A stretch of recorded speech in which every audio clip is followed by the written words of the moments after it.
What's up, guys? It's Ethan with 31 Sports.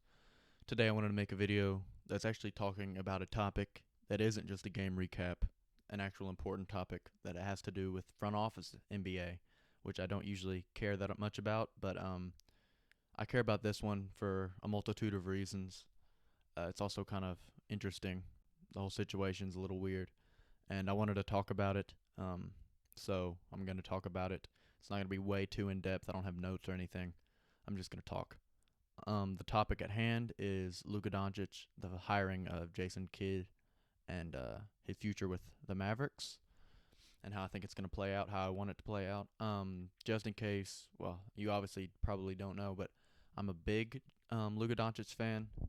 I think he's underrated. Actually, I think he's probably better in the league than people give him credit for. And I think he's probably a top 3 playoff performer in the league right now. But I'm not going to talk a lot about his play. If you watch the games, you know how good he is. I want to talk about his future with the Mavericks, and his situation with the Mavericks and the hiring of Jason Kidd just a couple days ago, and how that actually works for the Portland Trailblazers as well. Um, as far as Luka's relationship with the Mavericks, obviously Rick Carlisle is gone. He was there for a very long time when they won the championship with Derek in 2011. Uh, I didn't see it coming. I thought, when you think of European, great European organizations, you think of the Mavericks, and I just didn't think there was any sort of turmoil, or there would be any sort of turmoil. Luka Doncic doesn't rub off on me as a guy who's super confrontational, at least behind the scenes. On the court, he's obviously a pretty emotional guy. He gets a lot of technical fouls, but he always seems like a nice guy, funny guy. So as far as the off the court stuff, it surprised me that there could be turmoil this early in his career. I just didn't expect it. But Rick Carlisle is gone. So, that's the only coach he's ever had in the NBA. So he's about to have his first coaching change. Which great player, this breeds great players. Great players can work through adversity, and I think he'll be just fine on the court. It's the issue about him staying in Dallas is the real issue when it comes down to it. I just don't see him in another jersey. It's weird because he's so early in his career and you can't really predict that. It's almost like people saying that about LeBron when he was in Cleveland.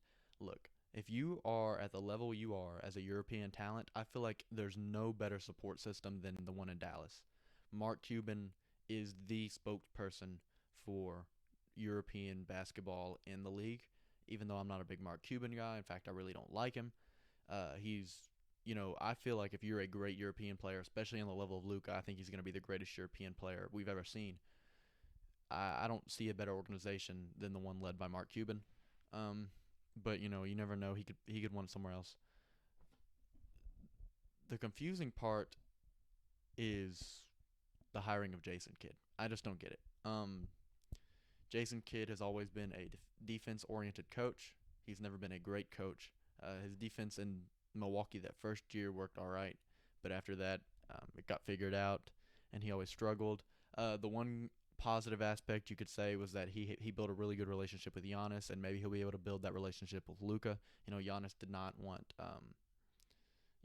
Jason Kidd to be fired when he was fired, and that was like one of the first things that people were like, "Well, Giannis went out of Milwaukee. Well, Giannis went out of the Bucks organization to follow Jason Kidd, for example." Obviously, they're doing great right now, but Giannis is obviously a great European talent, one of the best we've ever seen. So you have to assume that Jason Kidd is good with European players, and star players for that matter. He's just not a great coach. I think he'd be a great assistant coach for Luka, from what we've seen, but a head coach, he just hasn't proven himself. He obviously hasn't had a ton of opportunity, like a long-term opportunity. But yeah, he hasn't proven himself to me to be able to take this team to the next level. And when you have a guy as good as Luka Doncic, you need to get to the next level as soon as possible because this guy can win championships right now. He can win MVPs right now, and he's so young that if you have that over a long period of time, you got the Tim Duncan effect where you start winning championships so early in his career that by the time he retires, you have a ton just under the one guy. So you want to start fostering a better organization around him. You want to start fostering a better team around him. That's why Porzingis needs to go. They need to start building a better shooting team around him and a better defensive team, which is a good thing about Jason Kidd is his defensive orientation. However, it's just not that great of defensive orientation. I think the Mavericks will be fine offensively. They're one of the a couple years ago. I can't really speak for last year. I don't know the advanced stats, but 2 years ago they were like one of the, if not the technically greatest offensive team of all time. So you have to assume they'll be just fine offensively and don't need a lot of help from the coaching staff on that. Luka, I don't think a coaching change is going to make him score less than 30 points per game. But defensively, they need that. I just think there's better defensive coaches out there probably than Jason Kidd. I mean, there's obviously better coaches, not just defensively. So that begs the question, what was the primary reason of hiring him? Did Luka say, I want this guy, and if that's the case, then that's the case. You know, if whatever guy Luka wants, that's who you put in charge. But why would he really want Jason Kidd? I think the reason why they hired Jason Kidd was because they want Damian Lillard in the in Dallas to play for the Mavericks. Just a couple weeks ago, he said that that was his number one coaching decision. Obviously, you figure that Damian doesn't want to leave Portland, but at the same time, very well could. Maybe not this year, but in the future. So Portland's looking at Chauncey Billups right now as their head coach, which could work out well for him. That was another guy that Damian said he liked. But maybe they're planning for the future, trying to build probably the best backcourt of all time. That may be a really big statement, so don't completely quote me on that. But I think that could be a really big reason to attract free agents. You know, Jason Kidd's a great player, obviously when he played, and he just is probably a good coach to attract players, even if he's not a good coach when it comes to actual X's and O's like Rick Carlisle was known for. I think what's really poignant right now is that the Mavericks build a good team around Luka.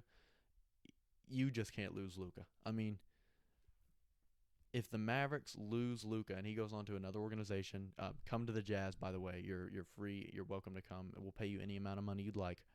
If they lose Luka, that's probably one of the biggest losses of in just basketball history in general. The first time the Cleveland Cavaliers lost LeBron before he ever won a championship there was a big one. I think Luka's on the same trajectory. You know, he's actually better right now than LeBron was at this age. So to lose him, especially this early in his career, would be really rough. So you have to assume they're putting in long hours to make sure that doesn't happen. Of course, Porzingis has to go. You just have to get somebody. You know, in this offseason, you're going to have to get somebody. You're going to have to make Luka happy. I think that is the number one goal. If he's happy with Jason Kidd, then that's great. But you know you're taking a risk when you have a guy like Jason Kidd who's not known for being a great coach. He could make the situation worse. But you know, at this point, it's whatever. As long as Luka says he wants a thing, you give him that thing. So if he says he wants a player in free agency, you're going to give that player as much money as they want because you're in win now mode whether you like it or not because Luka Doncic is a top 5 player in the league. So do I think he'll leave the Mavericks? Probably not. You know, young superstars, especially when you're that good, it's not crazy uncommon for them to have moments when they're unhappy with the organization. We see it in New Orleans with Zion right now, and even though I think Zion's not nearly on the level of Luka, and I think it's kind of weird that he's already having issues, New Orleans obviously isn't a place where superstars have always loved to be, so that's not super surprising either. But I think in the end, I think Luka will stay with the Mavericks. I don't think there's a better place to be for a European prospect such as him. And if Jason Kidd can work his magic, whatever that magic may be, then that may save things. I think they need a big free agent within the next 2 years to completely secure it. But I'd say, you know, just keep him happy in the front office, build a good enough team to maybe get him to the second round. Would be nice, probably. If you get to the conference finals, you're great. If you get the finals, win a championship, blah blah blah. But I think if you bring Luka to the conference finals, you're probably gonna secure him for a long period of time. Because you know you're going up and not degressing. So, yeah, I think that's the point of the video is just to tell you where I think Luka's going to end up, and I think he's going to stay with the Mavericks. I'm not super positive that Jason Kidd's going to stay with the Mavericks for very long, but as long as Luka does, I think that's all they're worried about. So that's the video. Make sure you like and subscribe. It goes a long way. And I'll be back hopefully tomorrow with a recap of the Suns and Clippers game that's currently going on that I'm recording this video during.